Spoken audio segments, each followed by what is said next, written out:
Our Weekend Watch shines a spotlight on government activity. An Illinois Answers Project investigation found an alarming number of Illinois jails are still using restraint chairs. The United Nations Committee Against Torture has urged the United States officials to abolish the chairs. But the Illinois Answers Project says some detainees in Illinois have allegedly been restrained for prolonged times, causing physical injuries and psychological trauma. Here to talk more about the issue is Grace Hauk from Illinois Answers Project. Grace, good morning to you. This is a disturbing story. Yes, yeah. I mean, restraint chairs are still used in states around the country, but we've never really seen an in-depth look into what's happening in Illinois. So we thought, let's just request thousands of records, put together a database, and see what's happening. So why are these chairs still being used?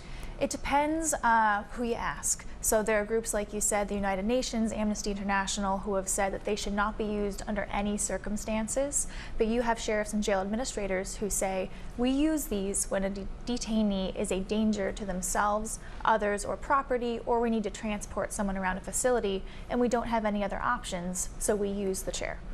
Has the state done anything to stop the use of the chairs, or at least regulate how they're used? Yeah.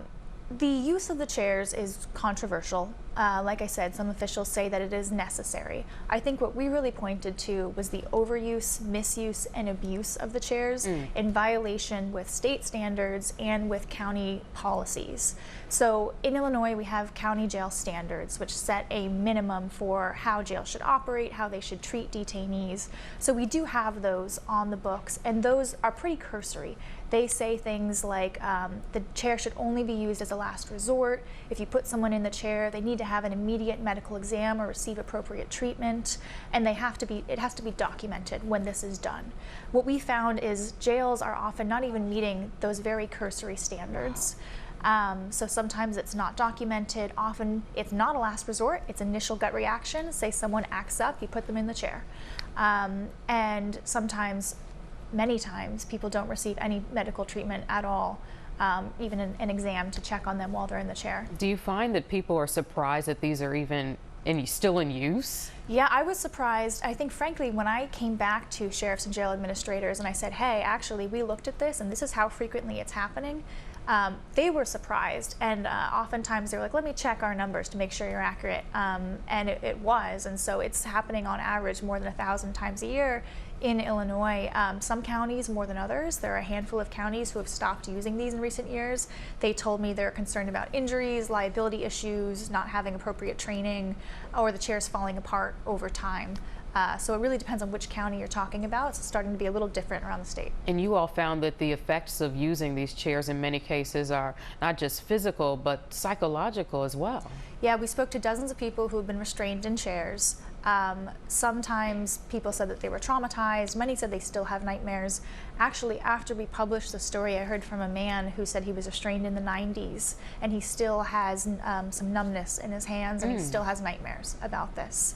Now, at the same time, sheriffs and jail administrators would say, we have to do this. If someone is trying to harm themselves, we put them in a chair to keep them safe because we have a duty to keep people safe while they're in our custody and they don't know what else to do. Any plans to get rid of these chairs? Are lawmakers saying anything about that? So we'll see how people react to this story. Like I said, a few counties have stopped using them in recent years. You've seen some action in other states. So for example, California had a death a few years ago and they reviewed their state standards, really became much more stringent. They put a cap on how long someone can be in the chair, which we don't have in Illinois. There's no limit. And so we found people restrained at times for hours to days on end.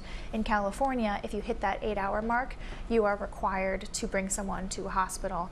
But we'll see if anyone takes action after reading our story. Wow, but in Illinois, days in the chair. Days, yes. Manufacturers say they should only be used for 2 hours at a time, never more than 10 hours. But what our investigation found is that in at least 70 cases, someone was restrained for more than 10 hours, and some people were restrained for more than 20 hours. Watch breaking news on YouTube. Subscribe to ABC7 Chicago Eyewitness News.